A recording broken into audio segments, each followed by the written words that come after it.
¿Qué es el neoliberalismo? En los últimos años hemos estado escuchando el término neoliberal. ¿Pero qué es exactamente? ¿De dónde proviene? ¿Y en qué consiste? Te lo explico en este video.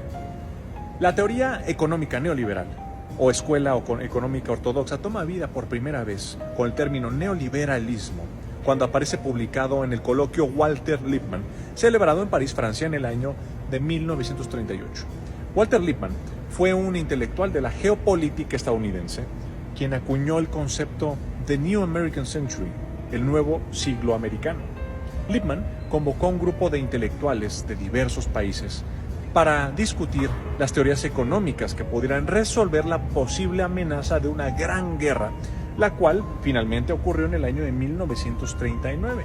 El coloquio Lippmann, realizado en Francia en el año de 1938, un año antes de la guerra, tuvo como resultado la elaboración de un manifiesto que dice: nosotros los neoliberales, quienes asumen que ha llegado el momento de renovar el liberalismo, de ahí proviene la palabra neoliberal.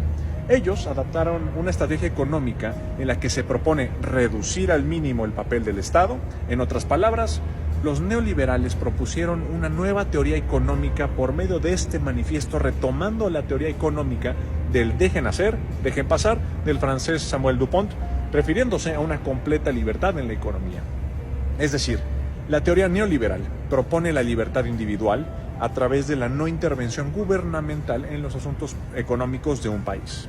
En torno a todo esto, ha girado el proyecto económico que culminó con otra fecha importante para el detonante de la teoría política neoliberal de la época moderna que conocemos. En el año de 1989 nace el Decálogo del Consenso de Washington con 10 puntos, donde describe la estrategia neoliberal, basándose en el esquema con el que el neoliberalismo ha avanzado en la política económica de un gran número de países, incluyendo nuestro México. Desde el sexenio de Salinas de Gortari, comenzó en nuestro país lo que se conoce como neoliberalismo, que no fue otra cosa más que la apertura económica indiscriminada y el desmantelamiento del Estado mexicano. En aquellos años se nos prometió que con este modelo económico, nuestro país se volvería parte del primer mundo. El neoliberalismo en México fue una apertura económica bastante salvaje en la que se le puso nuestro mercado en bandeja de plata a las transnacionales extranjeras. En el año de 1993, el gobierno en turno y la teoría económica neoliberal mexicana fueron los encargados en resultar en la privatización de 1.115 empresas públicas o estatales y se redujeron a 203, con la promesa de que la iniciativa privada rescataría la inminente quiebra de las empresas estatales. Por citar un ejemplo sencillo, los ferrocarriles mexicanos. Empresa pública que se privatizó con la promesa de que la iniciativa privada modernizaría y haría más eficiente el transporte ferroviario de carga y de pasajeros. Por lo contrario, al día de hoy se ha traducido solamente un negocio privado que desapareció el transporte ferroviario de pasajeros, dejando en el abandono la conectividad de millones de usuarios mexicanos. Las empresas mexicanas de golpe se tuvieron que enfrentar a la crisis económica del año de 1995 y también a la competencia desigual de las corporaciones extranjeras. Esto provocó que la apertura económica en México haya estado marcada por la quiebra de miles de pequeñas y medianas empresas. Además, se nos inundó de maíz importado, y no solo perdimos nuestra soberanía alimentaria, sino que también millones de agricultores del sur del país tuvieron que irse a la quiebra y emigraron a Estados Unidos en búsqueda de sustento y mejores oportunidades. Esta migración masiva rompió el tejido social y es algo que hoy seguimos pagando como sociedad.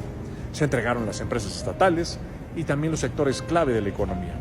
Ningún país entregó tanto a los extranjeros como el caso de los mexicanos, como ahí en la época neoliberal. El desmantelamiento del Estado mexicano fue la causa de la gran corrupción que carcomió a un sistema político dominado por el PRI y por el PAN. Con la reforma energética, recordemos, de Peña Nieto, se buscó mandar a la quiebra a Pemex, a Petróleos Mexicanos y a la Comisión Federal de Electricidad, a la CFE.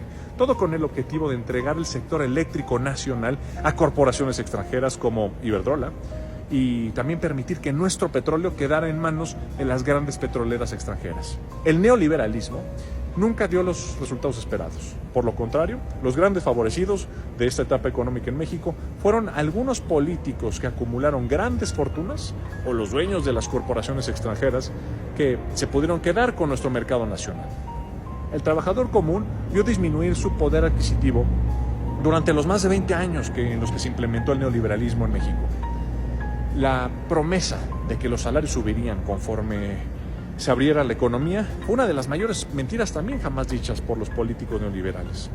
La cuarta transformación fue la respuesta de la sociedad mexicana a un sistema neoliberal que solamente le dio prioridad a las ganancias de las grandes corporaciones. La esencia de la cuarta transformación es poner por encima de todo el bienestar de todos los mexicanos, separando al poder económico del político.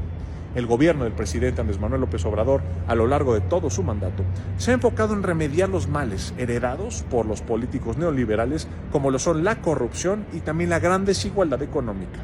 El rescate del sur-sureste, la política social y la recuperación de la soberanía energética son sin duda acciones de este gobierno que encaminan a sepultar un modelo económico bastante deshumanizado como lo es el neoliberalismo. En conclusión, el neoliberalismo fue usado como una oportunidad para robar bienes de la nación y no para generar riqueza social. Soy Miguel Torruco Garza y les mando un abrazo muy fuerte desde aquí, de la Cámara de Diputados. Hasta luego.